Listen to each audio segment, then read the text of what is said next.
So hello pharma family, कैसे हैं आप लोग। आई होप आप सब अच्छे होंगे।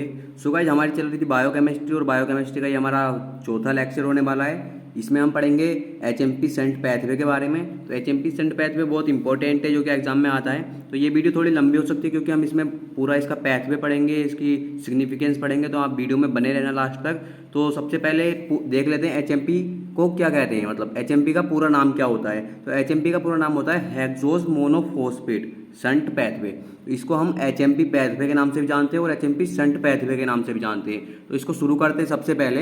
एचएमपी पैथवे और HMP shunt is also called as pentose phosphate pathway और फॉस्फोग्लूकोनेट पाथवे। तो एचएमपी पाथवे या फिर एचएमपी शंट पाथवे को हम पेंटोज फॉस्फेट पाथवे और फॉस्फोग्लूकोनेट पाथवे के नाम से भी जानते हैं। तो पेंटोज फॉस्फेट पाथवे, इसको हम ट्रिपल पी भी बोल सकते हैं। इसको शॉर्ट में हम ट्रिपल पी पाथवे के नाम से भी जानते हैं। अब नेक्स्ट पॉइंट देख लेते हैं। This is alternative pathway to glycolysis and TCS cycle for the oxidation of glucose. तो यह जो है ना, ग्लूकोज के ऑक्सीडेशन के लिए ग्लाइकोलिसिस और टीसीएस साइकिल का अल्टरनेटिवली पाथवे है। और नेक्स्ट पॉइंट देख लेते हैं।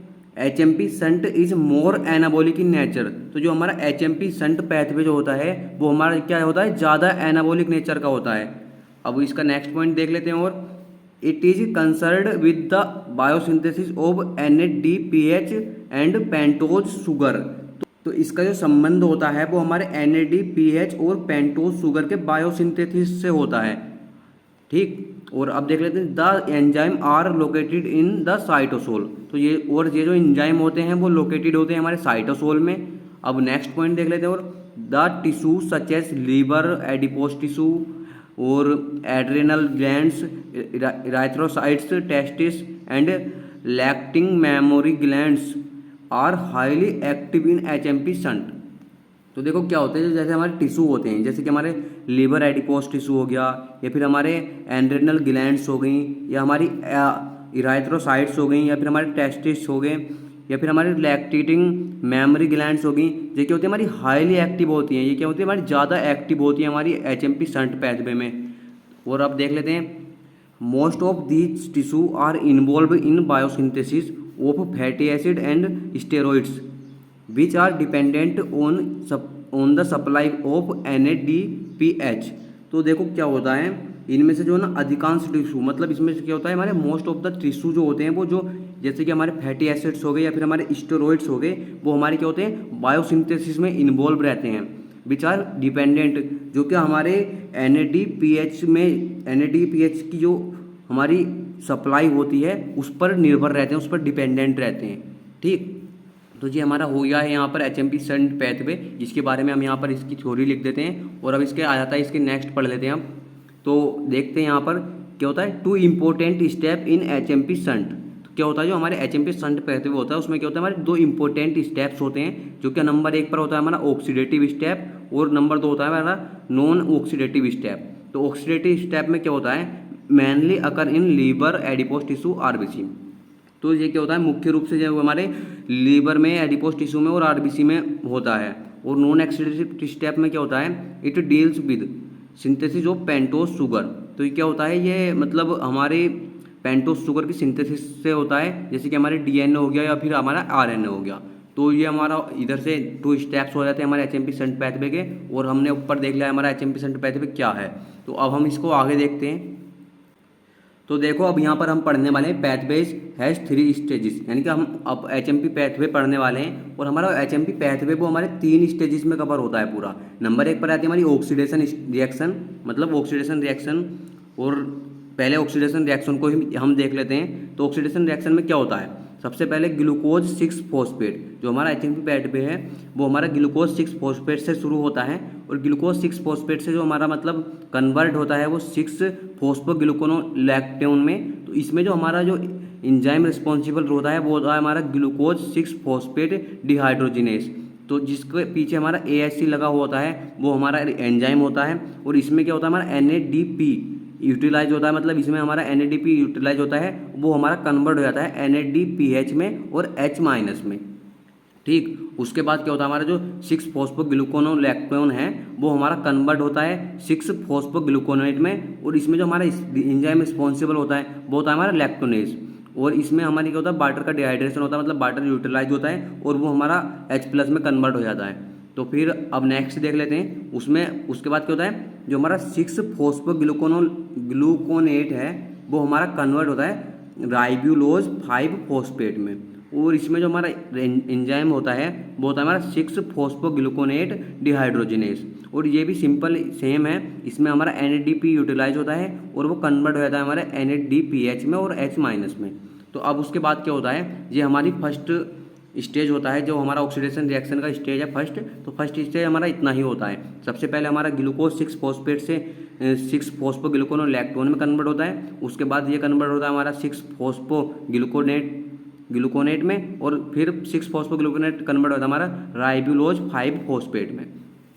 तो अब नेक्स्ट देख लेते हैं, हमारा जो सेकंड स्टेप आ जाता है। अब सेकंड स्टेप में क्या होता है, हमारा आइसोमराइजेशन ऑफ राइबुलोज 5-फॉस्फेट, जो हमारा मतलब लास्ट निकला था फर्स्ट स्टेज का राइबुलोज 5-फॉस्फेट। अब सेकंड स्टेज में क्या होता है, उसका आइसोमराइजेशन होता है। आइसोमराइजेशन मतलब जिसका स्ट्रक्चर तो सेम होता है, मतलब जिसका फॉर्मूला सेम होता है और स्ट्रक्चर में डिफरेंट होता है। तो ये क्या होता है, राइबुलेज 5-फॉस्फेट का जब हम आइसोमराइजेशन करते हैं तो वो कन्वर्ट हो जाता है हमारा राइबोज 5-फॉस्फेट में। तो यही रिएक्शन यहाँ पर दिखाई गई है। राइबुलोज 5-फॉस्फेट का जब हमने फॉस्फोपेंटोज आइसोमर कराया तो वो हमारा राइबोज 5-फॉस्फेट में कन्वर्ट हो जाता है। अब तीसरे स्टेप में क्या होता है हमारा, जैसे कि हमारा सेकंड स्टेप में हम आइसोमर कर रहे थे, उसी तरीके से हम तीसरे स्टेज में क्या करते हैं, एपीमर्स करते हैं। तो इसमें क्या होता है, जो हमारा राइबोज 5 मतलब राइबुलोज 5-फॉस्फेट का जब हम एपीमर्स करेंगे तो वो हमारा काय में कन्वर्ट हो जाएगा, जाइलुलोज 5-फॉस्फेट में कन्वर्ट हो जाएगा।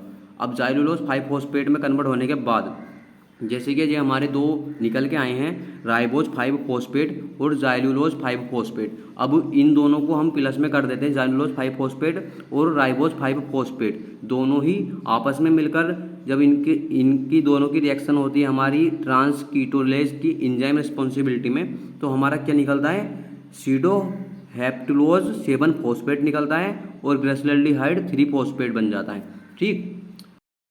और फिर से जब हम इन दोनों को ट्रांसकीटोलेज एंजाइम रिस्पॉन्सिबिलिटी में रिएक्शन कराते हैं तो हमारा क्या बनता है, इराइथ्रोइस 4-फॉस्फेट और फ्रक्टोज 6-फॉस्फेट बनता है। ठीक। अब जब हम इन दोनों को आपस में मतलब फिर से ट्रांसकीटोलेज की एंजाइम की रिस्पॉन्सिबिलिटी में रिएक्शन कराते हैं तो हमारा फाइनल प्रोडक्ट बन के आता है फ्रक्टोज 6-फॉस्फेट और ग्लिसरॉल्डिहाइड 3-फॉस्फेट। ये हमारा फाइनल प्रोडक्ट है। और देखो बहुत जगह के पे क्या होता है, जो मैंने मतलब यहाँ पर सेकंड और तीसरा मतलब दूसरा और तीसरा स्टेज है, इसमें क्या होता है, जैसे कि हमारा राइबुलोज 5-फॉस्फेट बना है तो डायरेक्ट यहाँ से ही वो कन्वर्ट इस तरीके से भी दिखा सकते हैं बहुत जगह पे इस तरीके से, और जो हमने सेकंड वाला लिया है इसको इधर से दिखा देंगे वो।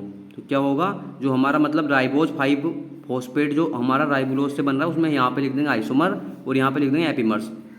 तो जो हमने नीचे की साइड में लिखा है यहाँ पे जाइलुलोज 5-फॉस्फेट और राइबोज 5-फॉस्फेट, तो बहुत पोएट वे में क्या होता है वो डायरेक्ट यहाँ पर लिख देते हैं और इस तरीके से उसमें एरो का निशान लगा देते हैं कि ये दोनों जो है हमारे राइबुलोज 5-फॉस्फेट से बने हैं। तो मैंने यहाँ पे थोड़ा सा डिटेल में बताया कि राइबुलोज 5-फॉस्फेट से जो राइबोज बना है वो हमारे आइसोमरेज में बना है, और जो जाइलुलोज 5-फॉस्फेट बना है वो हमारे एपीमरेज में बना है। तो इसका पैथवे यहाँ पर हो जाता है पूरा क्लियर, और इसको आप मतलब सही से देख लेना। अगर आप चाहते हो कि इसकी ट्रिक्स बनाऊँ तो इसकी ट्रिक्स भी मैं इसके पैथवे को बता सकता हूँ। आप कमेंट में बताना कि ट्रिक्स से इसका पैथवे बताना है या नहीं बताना। तो इसका पैथवे यहाँ पर कंप्लीट हो जाता है। अब देखते हैं हम इसके सिग्निफिकेंस। तो दोस्तों अब यहाँ पर हम देख लेते हैं इसके सिग्निफिकेंस, यानी कि जो हमारा HMP पैथवे उसका क्या काम है, वो किस काम में आता है। तो सबसे पहला उसका सिग्निफिकेंस आ जाता है फॉर्मेशन ऑफ NADPH। तो सबसे पहले क्या होता है, ये हमारे NADPH में के फॉर्मेशन में काम आता है। Number 2, helps in phagocytosis. तो ये क्या करता है, हमारी मतलब हेल्प करता है हमारी फैगोसाइटोसिस में। तो नंबर 3 देख लेते हैं हम, मेंटेन कार्बन होम्योस्टेटिस। तो ये कार्बन होम्योस्टेटिस जो होता है ये उसको बनाए रखता है, उसको मेंटेन करे रखता है। और नंबर 4 पर देख लेते हैं, provide precursors for nucleotide and amino acid. तो ये क्या करता है, हमारे न्यूक्लियोटाइड और अमीनो एसिड के लिए प्रोवाइड करता है प्रिक्यूसर्स को। और नंबर 5 देख लेते हैं, provide reducing molecules for anabolism. तो देखो क्या होता है, एनाबॉलिज्म के लिए क्या करता है ये, हमारे जो रिड्यूसिंग मॉलिक्यूल्स हैं उनको प्रोवाइड करता है।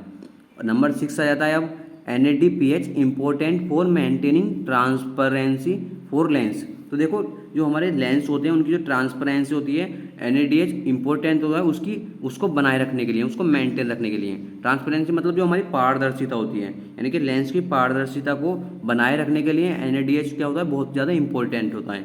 अब नेक्स्ट देख लेते हैं हम 7 number, NADPH is necessary for detoxification of drug. तो देखो जो हमारा NADH है वो ड्रग के डिटॉक्सिफिकेशन के लिए भी मतलब आवश्यक है, नेसेसरी है। डिटॉक्सिफिकेशन मतलब जो विसरण होता है उसके ड्रग्स के लिए भी ये नेसेसरी है। अब नेक्स्ट देख लेते हैं हम 8वां point, maintain the integrity of RBC membrane. तो ये क्या करता है, जो हमारी RBC मेम्ब्रेन होती है उसकी इंटेग्रिटी को भी बनाए रखता है। नंबर 9 देख लेते हैं हम, जो हमारा pentoses are used for synthesis of nucleic acid और न्यूक्लियोटाइड्स। जो हमारा पेंटेज होता है वो हमारी किसके सिंथेसिस के लिए यूज होता है, न्यूक्लिक एसिड, यानी कि डीऑक्सीराइबोज न्यूक्लिक एसिड और ribose nucleic acid and nucleotides. Nucleotides में आते हैं हमारे ATP, NAD और FAD। तो ये क्या होते हैं, ये हमारे मतलब इसके सिग्निफिकेंस होते हैं, और इसके सिग्निफिकेंस के साथ साथ हमारी मतलब ये HMP शंट पैथवे और सिग्निफिकेंस कंप्लीट हो जाता है। तो अब पढ़ेंगे हम ग्लूकोज 6 फॉस्फेट डिहाइड्रोजनेस की डिफिशियंसी को, जो कि बहुत इंपॉर्टेंट है, वो भी इसी का पार्ट है। तो उसको हम नेक्स्ट पार्ट में लेके आएंगे। अगर आपको वीडियो अच्छी लगी हो तो चैनल को सब्सक्राइब करें जल्द ही, और कमेंट करके बताएं जो आपको समझ में नहीं आया हो, मैं कोशिश करूंगा समझाने की। और हमारे अबाउट सेक्शन में मेरा नंबर है, वहाँ पे आप मेरे को व्हाट्सएप पे मैसेज करके डाउट पूछ सकते हैं। अगर आपको पर्सनली नोट्स भी चाहिए तो आप वहाँ पे मेरे को मैसेज कर सकते हैं। तो मिलेंगे नई वीडियो में, तब तक के लिए बाय बाय।